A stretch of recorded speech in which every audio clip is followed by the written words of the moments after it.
This is your tech news briefing for Tuesday, October 18th. I'm Zoe Thomas for the Wall Street Journal. If you live in California, you might have seen this commercial featuring Governor Gavin Newsom. Fellow Californians, I need to warn you about Proposition 30, one company's cynical scheme to grab a huge taxpayer-funded subsidy. The company the governor is talking about is the ride-hailing giant Lyft. And the ballot measure that Lyft supports, Proposition 30, would raise taxes on high-income residents, specifically an additional 1.75% tax on income over $2 million for the next 20 years. That would then be used to fund the transition to greener forms of transportation, as well as fund wildfire prevention. And Lyft and Prop 30's other supporters are running ads too. California has the worst air pollution in the country. The top two causes are vehicles and wildfires. Prop 30 helps clean our air. Now, the positions the two sides are taking might seem a bit strange. Governor Newsom has supported some of the strictest environmental laws in the country. And Lyft is a big corporation whose business relies on driving. So, what's behind this strange division? And what will it mean for the ballot measure's chances? Joining us to discuss that is our tech reporter, Preetika Rana. Hi, Preetika. Thanks for joining us. Hey, Zoe. It's great to be back on the show. So can you start us off by, telling us why Lyft says it's supporting this ballot measure, Prop 30? Right. So, Lyft's co-founder and CEO Logan Green wrote quite a compelling blog post last month explaining why the company was supporting the measure. And he says that as a father of four, what he sees in California really bothers him. And he says he sees record-setting wildfires plaguing every part of the state, unrelenting drought, extreme heat. And he says, we urgently need to save the environment. So that's what Lyft's co-founder says.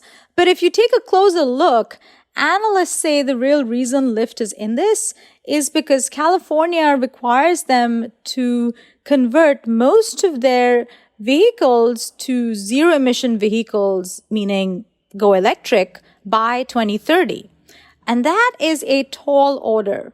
Remember, Lyft doesn't own any of the cars. The people driving on their platform are gig workers. So in order to, force these people to go electric, they would need to incentivize drivers, make it cheaper for drivers who typically tend to be lower and middle income earners to afford electric vehicles. They would need to have chargers across California to make it easier for these drivers to actually sustain that shift. Okay, so that's what's behind maybe Lyft's thinking. Governor Gavin Newsom, who has been, a big supporter of green energy measures in the past, he does not support this ballot measure. Can you tell us a little bit about why he doesn't, and why is he so cynical about Lyft's support of it? Yeah, Governor Newsom surprised many in the state when he came out in these ads, and he basically slammed Lyft for bankrolling this measure. Now, to be clear, both camps support the switch to going green, and they both say we need to do more to prevent wildfires, we need to do more to reduce carbon emissions, we need to do more to switch to greener forms of transportation. So both groups agree with this. Where they disagree is who should pay for it. Now, Governor Newsom's argument is that we don't need extra taxes for something that we're already doing. He says that he has committed $10 billion over the next 6 years to build charging stations across the state, to incentivize people to switch to electric vehicles. So we don't actually need to raise the tax rate, which, by the way, is already high in California. Lyft says it's a good thing that Governor Newsom is thinking about this and has a plan in place, but $10 billion over 6 years isn't enough for a long-term and sustainable shift. What Lyft and other environmentalists are proposing is to collect about $100 billion over the next 20 years and use that money for the long haul. This isn't just a fight between Lyft and Newsom, though. Who are the other supporters and opponents of this bill?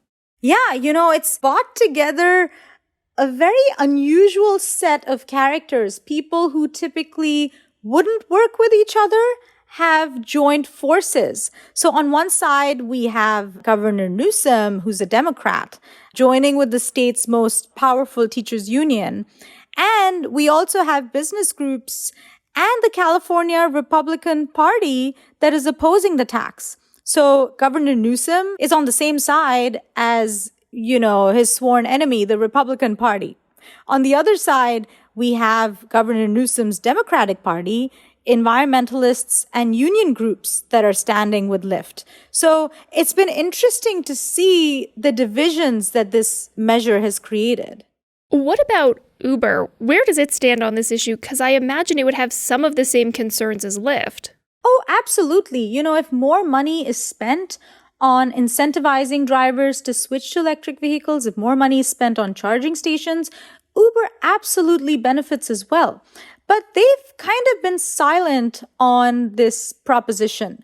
They haven't joined forces with Lyft because Lyft has more to lose. Their exposure to California is way greater than Uber's. Just to give you an example, some 16% of Lyft's bookings come from California versus 9% for Uber.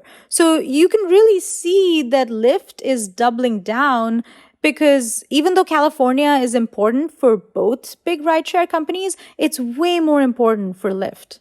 What kind of money is backing the campaigns? So this is, again, a very interesting one. The Yes Camp, which is environmentalists and Lyft, they've raised about $50 million to support the measure.